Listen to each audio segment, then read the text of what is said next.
Balik sa winning streak ang Win Angeles Lakers, tatlong sunod ng panalo ang panibago kontra New Orleans. Gumigiba pa rin ang butas ng ring si LeBron, parang hindi 41 years old, parang 40 lang. Ginagaya na rin yung 3-point shot ni Luka, iba talaga kapag pogi na hot pa.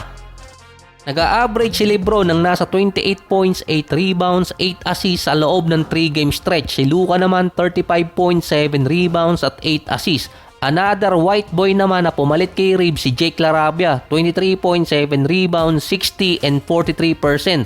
Ang lakas din ng Lakers in papers, kaya nga Win Angeles Lakers.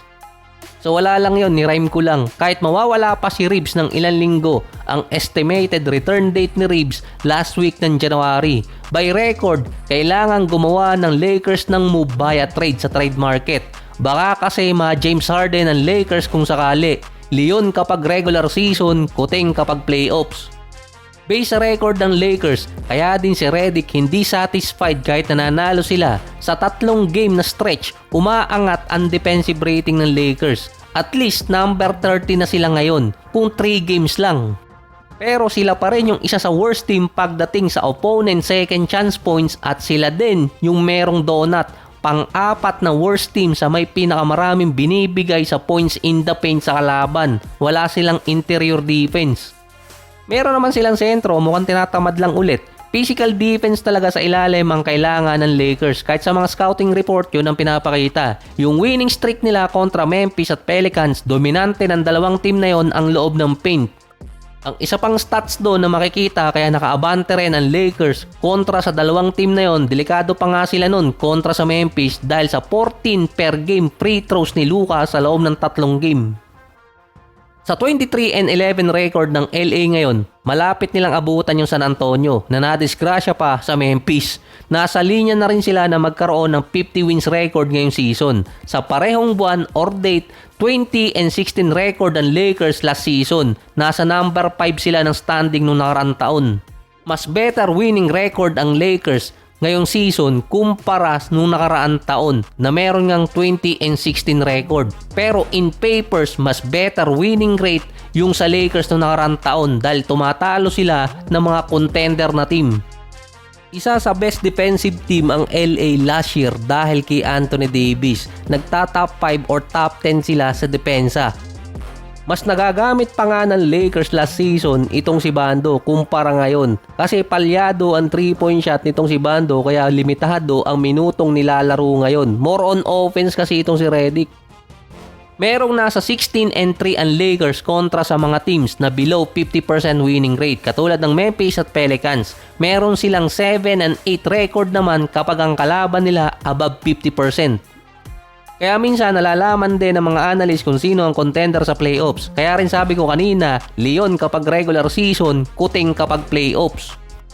Kahit pa mataas ang winning rate sa kasagsagan ng regular season, depende kasi yun kung sinong tinatalo nila. Hindi naman kasi makakalaban ng Lakers sa mga team na below 50% sa postseason, mga above 50% na.